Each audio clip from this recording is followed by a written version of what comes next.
Hello, so welcome to today's session of a demonstration of how the Ardens prescribing templates work for palliative and end-of-life care. So this can be accessed via the end-of-life care and palliative care template, which is available from the auto consultation tab and also the search bar at the bottom left. So once you're in this template, click either the assessment tab and the injectable formulary will be available highlighted here. Or if you click on the care plan tab, the injectable formulary will also be available highlighted here. So if I click on that, that will open up our local prescribing template for end-of-life care. So it's divided into two separate sections. So the first section will be the anticipatory prescribing side, which also includes the when required or PRN doses. The second side will be the syringe pump and anticipatory side. So these are separated into symptoms and the medication will be available under each symptom. There is also a resources tab, which includes information leaflets and prescribing policies. So if we go to the anticipatory prescribing side, you will have all the symptoms that you can prescribe for here and the medicines that is preferred within Cambridgeshire and Peterborough. So by clicking one of these buttons, that will generate a prescription and also auto-populate the end-of-life MAR chart here. So the same will go for the syringe pump tabs. So these are divided into symptoms all the way at the top. And by clicking each of the buttons here, you will prescribe a syringe pump and also anticipatory or PRN dose. So if I go ahead and demonstrate how this works, so for example, if I want to prescribe some morphine, I'll click this button here and I will assess all the risks here and proceed. And for example, if I also want to prescribe some midazolam for the patient for agitation and restlessness, I will click this button here and also proceed here. So that will also generate a prescription on the side here. And it is also required to prescribe a diluent. So the preferred option here will be the water for injection. So if I click here, that will generate the prescription as well.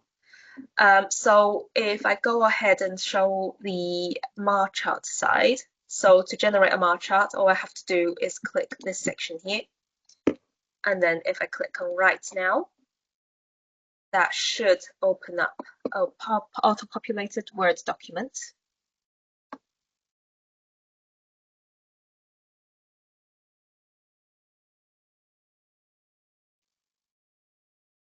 Available here.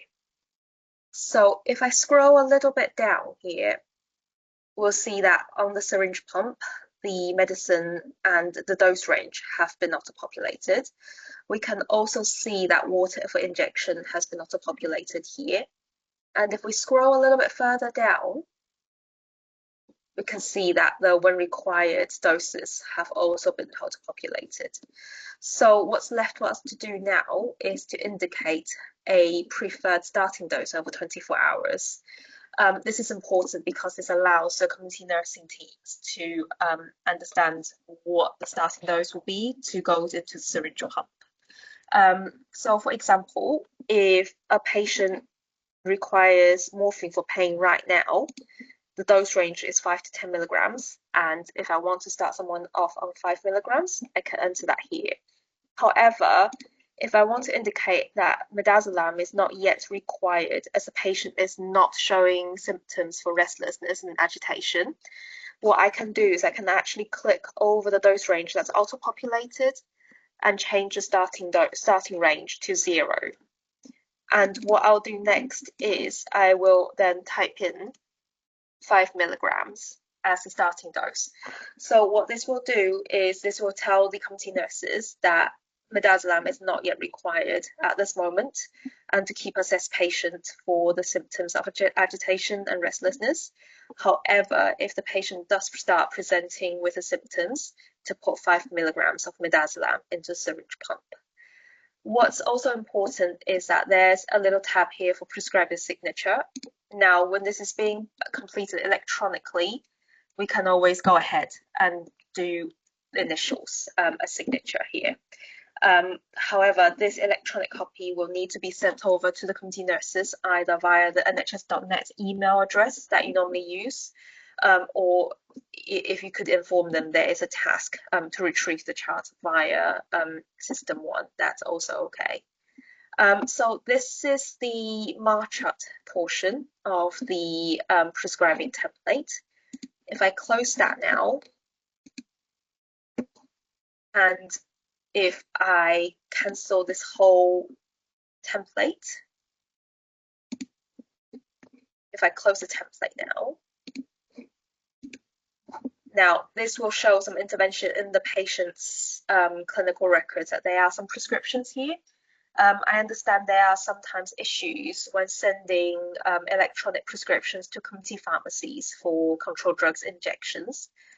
However, what we can do is we can right click on the medicine there and click on amend medication.